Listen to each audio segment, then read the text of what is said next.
السلام علیکم۔ آج کا لیکچر 10 ہے، تھرڈ ایئر اسلامیات لازمی۔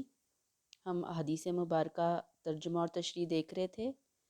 آج کی ہماری حدیث نمبر ہے 11، کسب حلال فریضہ۔ رب اشرح لی صدری ویسر لی امری واحلل عقدۃ من لسانی یفقہوا قولی ربی زدنی علما۔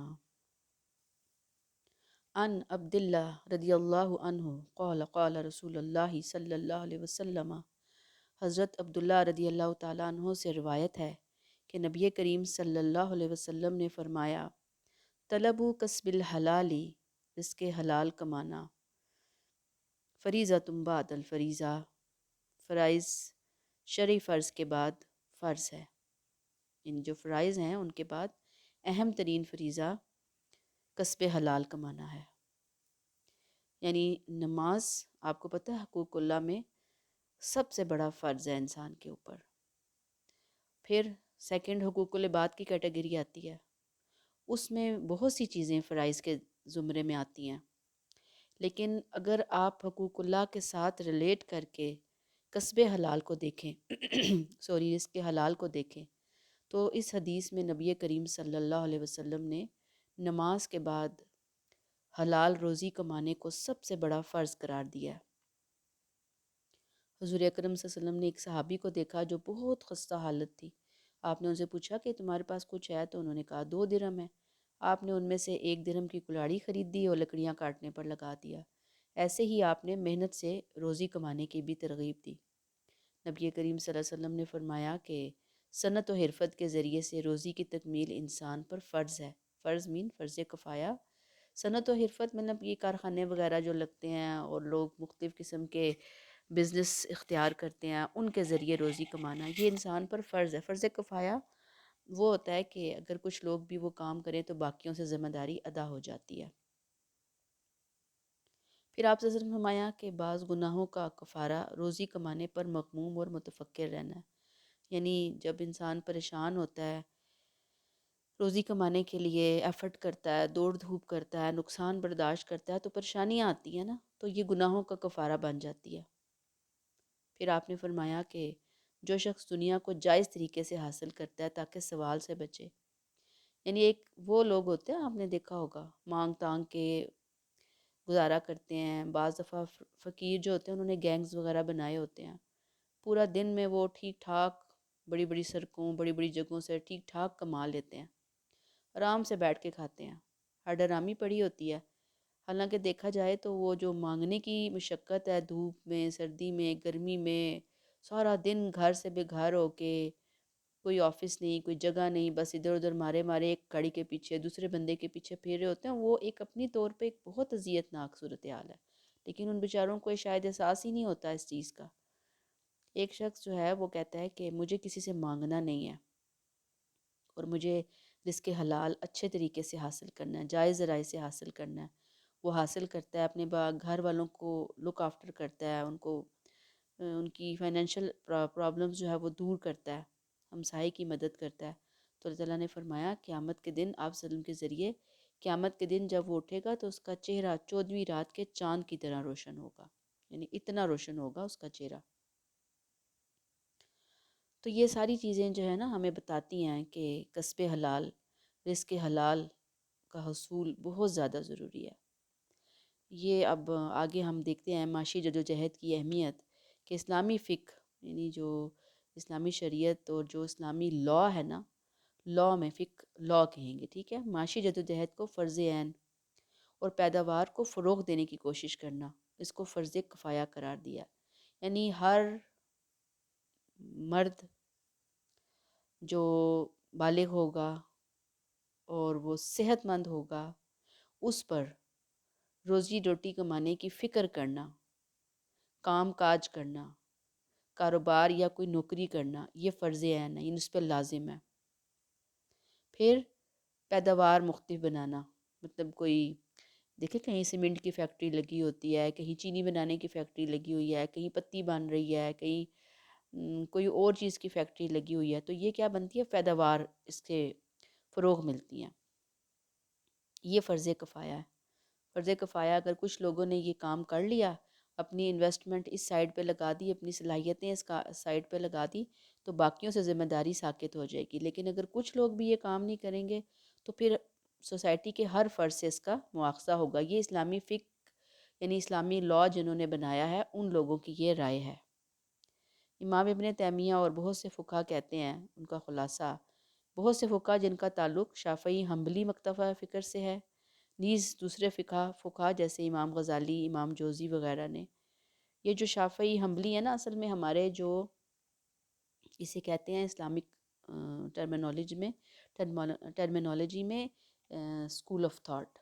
ہمارے ہاں چار اہل سنت والجماعت کے ہاں چار امپورٹنٹ اسکول آف تھاٹ پائے جاتے ہیں۔ ان میں سے ایک کو حنفی کہا جاتا ہے، پھر ایک کو شافعی کہا جاتا ہے، ایک کو حنبلی کہا جاتا ہے، اور ایک کو مالکی کہا جاتا ہے۔ ٹھیک ہے، یہ مختلف اسکول آف تھاٹ ہے کہ جنہوں نے اسلامی شریعت، قرآن اور سنت کو سمجھ کر پھر جو ممکنہ پیش آمدہ مسائل تھے معاشرے کے اندر، سوسائٹی کے اندر، لوگوں کے اندر، انہوں نے اس کو لاء کی شکل دینے کی کوشش کی ہے۔ تو بہرحال یہ انسانوں کی بنائی ہوئی کوششیں ہیں، ان میں سے جو قرآن و سنت کے مطابق ہے اس کو لے لیتا ہے، اور باقی یہ کہ یہ جو مختلف اسکول آف تھاٹ ہیں، اس میں قرآن و سنت نے کبھی ہمیں یہ نہیں بتایا گیا کہ ایک کو لیں اور دوسرے کو نہ لیں۔ جہاں سے اچھی چیز ملتی ہے آپ اس کو لے لیں۔ وہ کہتے ہیں کہ ان صنعتوں کا قیام فرض کفایہ ہے، اس لیے کہ معاش کی تکمیل ان کے بغیر ممکن نہیں۔ صنعتیں لگانی چاہیے، یہ نہیں کہ آپ ہر وقت پیسہ جو ہے نا وہ پلاٹ خرید کے انویسٹ کرتے رہیں۔ اب وہ پلاٹ خریدا ہوا ہے، 10 سال سے وہ پلاٹ، وہ زمین وہیں پڑی ہوئی ہے، اس پیسے کا کسی کو بھی فائدہ نہیں ہو رہا، معاشرے میں فائدہ نہیں ہو رہا، لوگوں کو فائدہ نہیں ہو رہا۔ لیکن اگر وہی پیسہ، وہی 80 لاکھ، 40 لاکھ، 50 لاکھ روپیہ کوئی بزنس شروع کیا جاتا، اس بزنس سے 20 اور گھروں کا چولہا جلتا۔ اس لیے اسے فرض کفایہ قرار دیا ہے۔ اس فرض کفایہ کی حیثیت ایسی ہے جیسے جہاد کی ہے جو فرض کفایہ ہے۔ بہرحال یہ امام ابن تیمیہ کی مثال ہے، بہت اہم ہے۔ معاش کی تکمیل جو ہے وہ لوگوں کے لیے بہت ضروری ہے۔ جیسے انسان کی روحانی ضرورتیں ہوتی ہیں، اخلاقی ضرورتیں ہوتی ہیں، اسے پورا کرنا، اپنے آپ کو غلط کاموں سے بچانا۔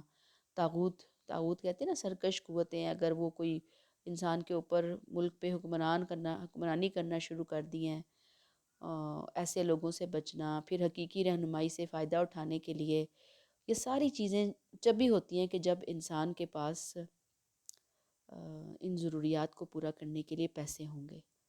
یعنی کہ جیسے گورنمنٹ چلتی ہے پیسوں پہ، گھر پیسوں پہ چلتے ہیں، ہر کام کے لیے پیسہ چاہیے، تو پیسہ آئے گا کہاں سے؟ ظاہری بات ہے کہ کچھ صنعتیں لگیں گی، کچھ بزنس ہوں گے، کچھ کھیت جو ہیں ان کے اندر کاشتکاری ہوگی، تب جا کر لوگوں کی ضروریات پوری ہوں گی۔ اس لیے یہ بہت ضروری ہے۔ اب جو کسب حلال ہے، یعنی رزق حلال کھانا، کمانا، اس کے کیا فائدے ہیں؟ مطلب اس سب سے بڑھ کر اس کی دعا قبول ہوتی ہے رزق حلال کمانے والے کی، حرام رزق کھانے والے کی دعا ہی قبول نہیں ہوتی۔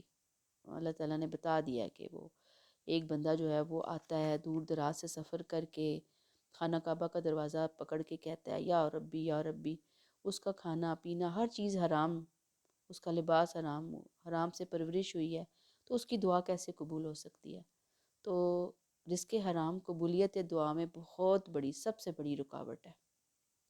پھر اللہ تعالیٰ جب رزق حلال والا صدقہ دیتا ہے، اللہ اسے قبول کرتے ہیں۔ جب کوئی حرام کمائی سے صدقہ دیتا ہے، اللہ اسے قبول نہیں کرتے۔ پھر ایک حدیث ہے کہ حرام کا ایک لقمہ جو کھاتا ہے نا، 40 دن تک اس کی کوئی عبادت قبول نہیں ہوتی۔ پھر عبادات کا مقصد اصل میں تقوی ہے نا، یعنی کہ نماز، روزہ، زکوٰۃ، حج۔ لیکن جب رزق حرام کوئی کھا رہا ہے تو اس کے دل میں تقوی نہیں آئے گا۔ گویا جب رزق حلال نہیں ہے تو پھر کوئی عبادت انسان کو فائدہ نہیں دیتی۔ تو رزق حلال ظاہری بات ہے کہ جائز ذرائع سے روزی کمانا، اور اگر آپ ناجائز ذرائع سے روزی کما رہے ہیں، یا کما تو جائز ذرائع سے رہے ہیں لیکن اس جائز ذرائع سے روزی کما کے ایسی حرکتیں، ایسے کام کر رہے ہیں کہ وہ جائز ذرائع بھی ناجائز بن جاتا ہے۔ سپوز میں ایک مثال دیتی ہوں کہ جیسے اب ہم لوگ جاب کرتے ہیں نا، گورنمنٹ کی جاب ہے، سارے گورنمنٹ ملازمین جو بھی کوئی جاب کر رہا ہے، ہم جیسے ہم آپ کو پڑھا رہے ہیں، ہمیں سلیبس کور کروانا ہے، ہمیں یہ جو مختلف ڈیوٹیز دی گئی ہیں ہم وہ ڈیوٹیز فلفل کر کے تو پھر ہم وہاں سے سیلری لے رہے ہیں۔ اب میں سیلری تو لوں، جاب تو جائز ہے نا، اس جاب میں تو کوئی ایسی بات نہیں ہے، سیلری میں ان سے پوری لوں لیکن آگے میں ڈیلیور نہ کروں، آگے میں وہ چیز نہ دوں اپنے اسٹوڈنٹس کو جو مجھے دینی چاہیے، تو یہ رزق حرام ہے۔ تو جو بھی اپنی جاب سے اپنے کام سے انصاف نہیں کر رہا تو اگر وہ کام جائز بھی ہے تو وہ رزق حرام ہے۔ اب ایک بندہ جو ہے وہ دکان میں بیٹھا ہوا ہے مارکیٹ کے اندر، وہ چیزیں بیچ رہا ہے، اب اس بیچنے میں وہ ڈنڈی مار رہا ہے، دکان اچھی بلی کھولی ہوئی ہے، جائز رزق ذرائع ہے، رزق حلال کا ذریعہ ہے، اب اس رزق حلال کے ساتھ وہ حرام کام حرام چیزیں دے کر ڈنڈی مار کے جال سازی کر کے دھوکہ دہی کر کے اپنا غلط پروفٹ جو لے رہا ہے تو اس نے اپنی روزی کو حرام کر لیا۔ تو یہاں پہ بتا دیا ہے کہ جو حرام روزی ہے نا، حرام روزی کھانے والے کو اللہ نے پسند نہیں کیا۔ اللہ نے اپنے نبیوں کو، رسولوں کو، مومنوں کو، تمام انسانوں کے لیے رزق حلال کا حصول، رزق حلال کھانا یہ فرض قرار دیا ہے۔ جیسے میں نے آپ کو بتایا نا فرض ہے۔ اگلی حدیث اس کو مزید آپ کو کلیئر کرے گی۔ حدیث نمبر 12، صادق اور امین تاجر کا صلہ۔ عن نبی سعید رضی اللہ تعالیٰ عنہ قال رسول اللہ صلی اللہ علیہ وسلم قال رسول اللہ صلی اللہ علیہ وسلم التاجر الصدوق الامین مع النبیین والصدیقین والشہداء، کہ تاجر جو ہے نا، سچا تاجر اور امانت دار تاجر، وہ نبیوں، صدیقین اور شہداء کے ساتھ ہوگا۔ سچا اور امانت دار تاجر یعنی اللہ کے قرب کے جو اعلیٰ سے اعلیٰ درجات ہیں نا، وہ کن کو حاصل ہیں؟ نبیوں کو، سچوں کو، سچے جو اندر اور باہر سے فیئر ہیں، اللہ کے ساتھ بھی بندوں کے ساتھ بھی، اور شہداء جو کہ گواہی دینے والے ہیں اللہ کے دین کی سربلندی کے لیے، اللہ کے دین کی طرف بلانے کے لیے، وہ کھڑے ہو کر اپنے عمل سے، قول سے، فعل سے گواہی دے رہے ہیں، اور اسی گواہی دیتے دیتے انہوں نے اپنی جان کٹوا دی، شہید ہو گئے۔ ٹھیک ہے، تو یہ حاصل کرنے کے لیے یعنی یہ تین بہت اللہ کے قرب والے مقامات ہیں، کرنے والے کام ہیں۔ اللہ نے بتا دیا، اور یہ اتنا آسان نہیں ہے یہ سارے کام کرنا، اللہ نے بتا دیا آپ صلی اللہ علیہ وسلم کے ذریعے کہ بھئی ان مقامات کو حاصل کرنے کے لیے ایک شخص کو سچا اور امین تاجر بننا ہوگا۔ اب اگر وہ یہ کام کرتا ہے تو اس کے لیے ضروری نہیں کہ وہ دنیا ہر چیز چھوڑ دے، راہب بن جائے، نہیں، وہ بازار میں بیٹھے گا، وہ صبح سے لے کر شام تک بزنس کرے گا، وہ ساری ایفرٹ کرے گا، وہ اپنی پوری انرجی لگائے گا جائز ذرائع کے ساتھ۔ پھر وہ جب سچائی کو اختیار کرے گا اپنے بزنس میں، امانت داری کو اختیار کرے گا، تو آخرت میں اس کا مقام دیکھیں، انبیاء، صدیقین اور شہداء جہاں ہوں گے وہاں پہ وہ شخص حاصل کھڑا ہوگا۔ کس قدر سبحان اللہ خوبصورت بات ہے۔ لیکن بات یہ ہے کہ یہ کیسے حاصل ہوگا؟ اب دیکھیں نا، رزق حلال کی بات ابھی ہم نے پچھلی حدیث میں کی ہے نا، یہ ایسے ہی حاصل ہوگا کہ ایک شخص چاہے تو وہ بازار میں جھوٹ بول کے، فراڈ کر کے، اپنے چھوٹے سے بزنس سے تھوڑے سے منافع کی بجائے ڈھیروں ڈھیر منافع کمائے، ہر روز منافع کے ساتھ لدا پھندا گھر جائے، تجوریاں بھری ہوئی ہوں، بینک بیلنس بھرے ہوں، بہترین گاڑیاں، بہترین کاریں، بہترین فارن ٹرپس چل رہے ہوں، اتنا وہ جھوٹ بول کے کما سکتا ہے، اتنا وہ لوگوں کو نقصان، لیکن وہ اللہ کی خاطر اسے پتہ ہے کہ یہ جو کام ہے یہ غلط ہے، میرے اللہ نے مجھ سے پوچھنا ہے، وہ اللہ کی خاطر اس کام سے رکا رہتا ہے۔ تو ظاہری بات ہے کہ ایک تاجر جب رکتا ہے تو وہ مخلوق خدا کی جہاں بھلائی کر رہا ہوتا ہے وہاں وہ اللہ کے اعلیٰ ترین قرب حاصل کر رہا ہوتا ہے۔ پھر آگے جو ہے یہ آپ کی بک، اس میں تجارت نبی کے اہم اصول ہیں کہ ہر شخص آج کل آپ دیکھیں بددیانتی، خیانت، ملاوٹ کا شاکی ہے، ہر بندہ کہتا ہے نا اس میں ملاوٹ ہے، اس میں خیانت ہے، دھوکہ ہے، یہ ہے، وہ ہے، کیونکہ ہم نے نبی کریم صلی اللہ علیہ وسلم کے جو سنہری اصول تھے نا تجارت کے حوالے سے، آپ کا جو اسوہ تھا، آپ کے بتائے ہوئے جو ضابطے تھے جو 1400 سال پہلے آپ نے دیے، جن کی بنیاد ہی قرآن تھی، ہم نے سب پیچھے ڈال دیے۔ قرآن کہتا ہے یا ایھا الذین آمنوا لا تاکلوا اموالکم بینکم بالباطل الا ان تکون تجارتا عن تراض منکم، اے ایمان والو اپنے اموال کو آپس میں باطل طریقے سے نہ کھاؤ بلکہ باہمی رضامندی سے تجارت سے نفع حاصل کرو۔ تو اب قرآن میں تو آ گیا کہ یہ باطل طریقے سے مال نہیں کھانا۔ اب باطل طریقے میں کیا آتا ہے؟ یہی دیکھ لیں، بددیانتی ہے، خیانت ہے، ملاوٹ ہے، دھوکہ دہی ہے، جھوٹ بولنا ہے، فراڈ کرنا ہے، کسی کا مال غصب کرنا ہے، تو یہ جتنے ذرائع ہیں قرآن نے بتا دیا کہ ایسی تجارت کے ذریعے کوئی بھی مال حاصل کیا جائے گا جس میں یہ سب گندگیاں، اخلاقی قباحتیں شامل ہوں گی، اس کا پھر انسان کو کوئی فائدہ نہیں ہوگا۔ پھر اسلامی جو تجارت ہے اس کا جو سنہری اصول ہے وہ کیا ہے؟ دیانت اور صداقت سب سے پہلا اصول۔ اسی لیے آپ صلی اللہ علیہ وسلم نے ایسی تجارت کو بیع مبرور کہا ہے۔ بیع مبرور، اس کو انڈر لائن کیجئے گا شارٹ کوسچن آنسر کے لیے۔ کون سی تجارت ہے؟ جو سچائی کی بنیاد پہ ہو، جو امانت کی بنیاد پہ ہو، جس میں صرف اور صرف حلال اور جائز ذرائع استعمال کیے جائیں۔ اسی طرح ایک صحابی نے آپ صلی اللہ علیہ وسلم سے پوچھا کہ بھئی کون سا رزق افضل ہے اور طیب ہے؟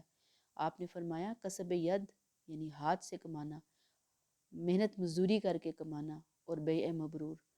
بیع مبرور یعنی کہ وہی جو بھی میں نے آپ کو بتایا، دیانت اور صداقت کے ساتھ ایسی خدمت سر انجام دینا۔ اور اس میں سب سے زیادہ اللہ کا خوف حائل ہوتا ہے انسان کے پاس کہ اللہ تو دیکھ رہے ہیں، بندے نہیں دیکھ رہے۔ دوسرا، بندوں کا فائدہ، بندوں کو نقصان سے پہنچانا، یہ بہت بڑی نیکی کی بات ہے۔ اب کسب ید، اب سارے بندے تو محنت مزدوری نہیں کرتے نا، کچھ لوگ مینٹلی کام کر رہے ہوتے ہیں، کچھ زبان سے کر رہے ہوتے ہیں، کچھ فزیکلی لگے ہوئے ہوتے ہیں، تو جو جہاں جہاں محنت کر رہا ہے وہ سارے کا سارا رزق حلال کے معاملات کے اندر آتا ہے۔ پھر آپ دیکھیے کہ یہ جو پچھلی حدیث ہے اس کو بھی یہاں کوٹ کر لیں۔ پھر آپ نے فرمایا کہ تاجر لوگ قیامت کے دن بدکار اٹھائے جائیں گے، سوائے ان تاجروں کے جو خدا ترس ہیں، جنہوں نے اپنی تجارت میں تقوی، نیکی، حسن سلوک اور سچائی کو برتا ہوگا، اختیار کیا ہوگا۔ تو اللہ کرے کہ جو ہمارے تاجر ہیں، یہ آپ صلی اللہ علیہ وسلم کی بتائی ہوئی چھوٹی چھوٹی باتیں ہیں، ان کو اختیار کر لیں تو بڑا ہی فائدے والی بات ہے۔ پھر ناپ تول میں دیانت ہے۔ آپ صلی اللہ علیہ وسلم نے خرید و فروخت میں ناپ تول کی صداقت پہ زور دیا تاکہ خریدار یا فروخت کنندہ کو نقصان نہ ہو۔ در حقیقت ناپ تول میں کمی جو ہے نا، وہ بددیانتی کی ایک بہت سخت شکل ہے، اسی لیے آپ نے فرمایا وزن اور ناپ امانت ہے۔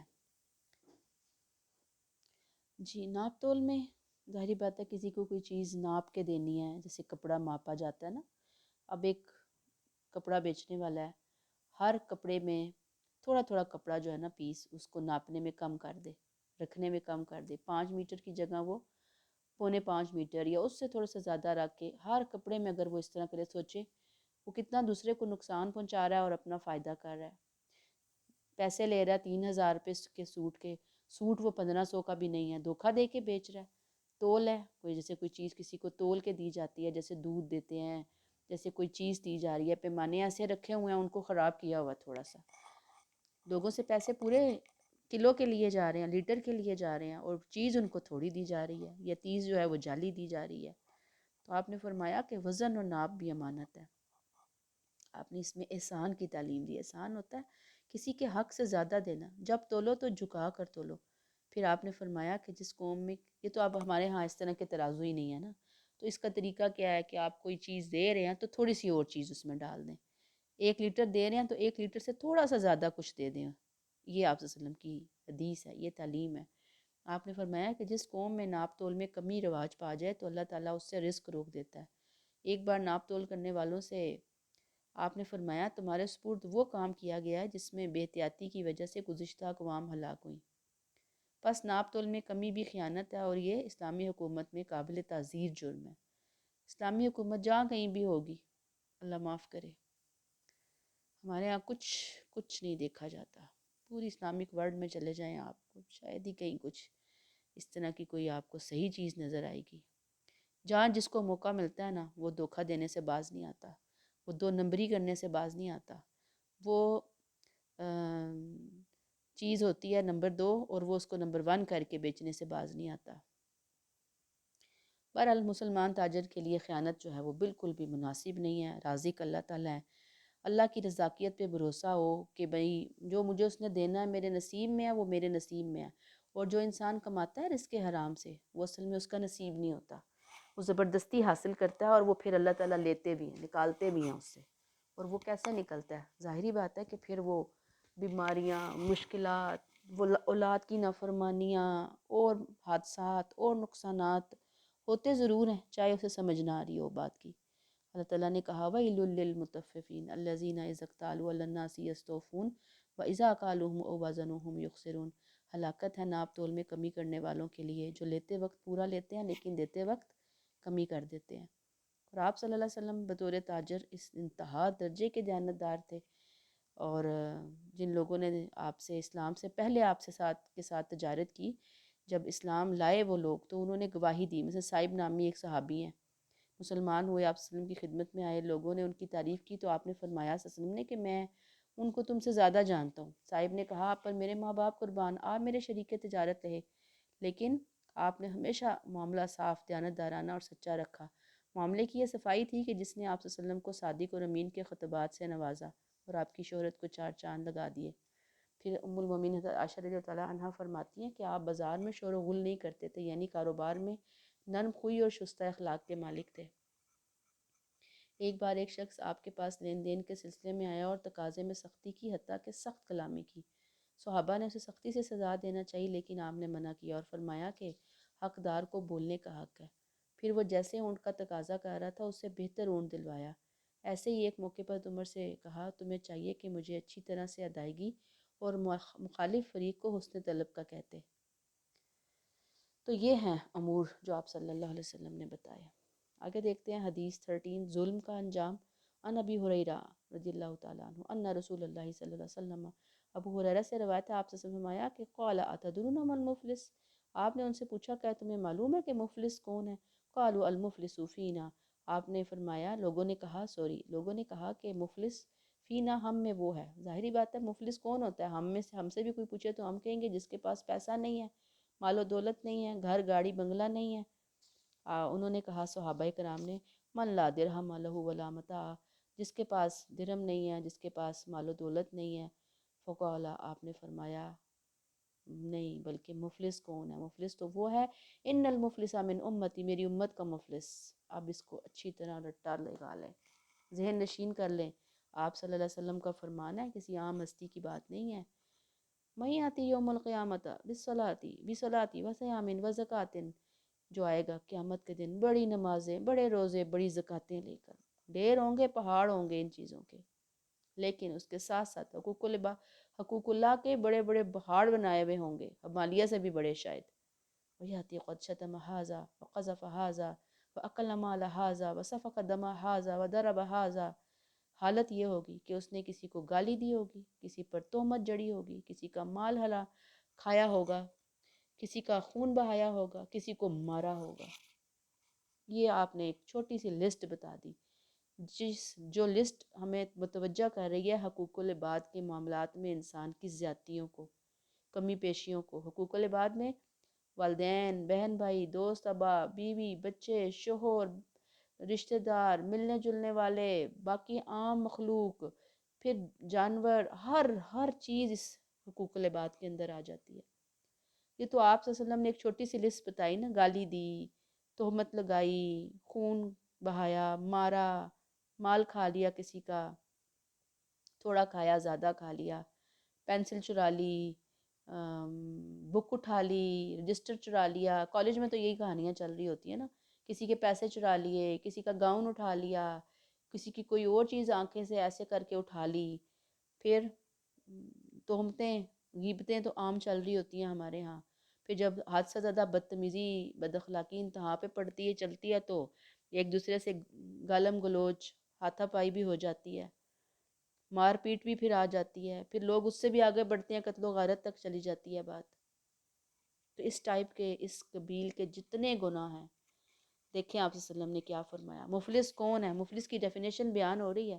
فرمایا فَيُؤْتَىٰ هَٰذَا مِنْ حَسَنَاتِهِ، پس اس نیک مفلس کی جو نیکیاں ہیں نا، پہاڑوں جتنے اعمال، پہاڑوں جتنے کا لفظ میں کہہ رہی ہوں اپنے پاس سے آپ کو سمجھانے کے لیے، کیونکہ حدیث کا آگے مفہوم بتا رہا ہے نا کہ کوئی چھوٹی چھوٹی نیکیاں نہیں، بڑی بڑی نیکیاں لے کر آیا ہوا وہ، اس قبیل سے تعلق رکھنے والی، اس کی نیکیاں لے لی جائیں گی۔ فَإِنْ فَنِيَتْ حَسَنَاتُهُ، ساری نیکیاں ختم ہو جائیں گی اس کی، قبل ان یقدم علیہ، اس سے پہلے کہ اس کا بوجھ ہلکا ہو، اس کا جرم جو ہے، اس کی سزا اس کو جو ملنی ہے وہ جو کم ہو اس کے اوپر سے، اس کی جو وہ لے کر آیا اٹھا کر دنیا سے یہ سب چیزیں، اخذ من خطایاہم، پھر ان لوگوں کی خطائیں لی جائیں گی. کن کی؟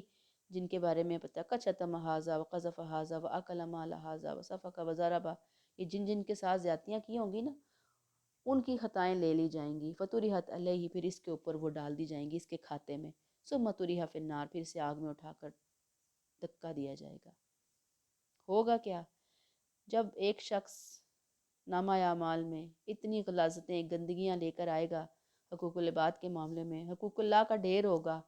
اب بندے کھڑے ہوں گے وہاں اس دن اپنا حق لینے کے لیے، مظلوم ہوں گے، بے بس ہوں گے، محتاج ہوں گے، رشتے ہوں گے، ناتے ہوں گے، وہ کھڑے ہوں گے کہیں گے اللہ اس نے فلاں ٹائم پہ یہ کیا، فلاں ٹائم پہ یہ کیا. اللہ تو انتہا انصاف پسند ہے. وہ کہیں گے اچھا ٹھہرو، اس کی ساری نیکیاں لے کر، نیکیوں سے اس دن لین دین ہوگا نا، نیکیوں سے اللہ تعالیٰ کمپنسیٹ کریں گے دوسروں کو.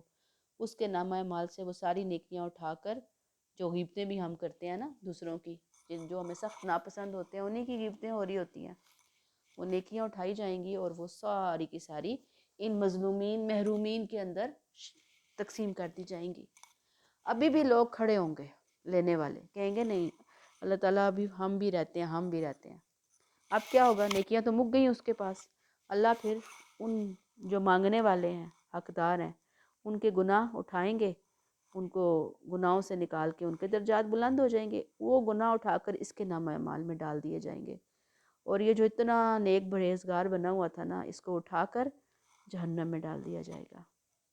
کیونکہ حقوق العباد ایسے معاملات ہیں کہ جب تک کوئی خود معاف نہ کرے نا، کوئی اور نہیں معاف کر سکتا اس کو. تو اتنی سخت بات ہے حقوق العباد کے حوالے سے. تو یہ دیکھ لیں دوسروں کو نیکیاں، ذاتی نیکیاں اپنی جگہ پہ بہت اہم ہے، نماز روزہ زکوٰۃ حج اپنی جگہ پہ بہت اہم ہے، لیکن اس کے ساتھ ساتھ دوسروں کے ساتھ معاملات یہ بڑے ہی ضروری ہیں، بڑے اچھے ضروری ہیں.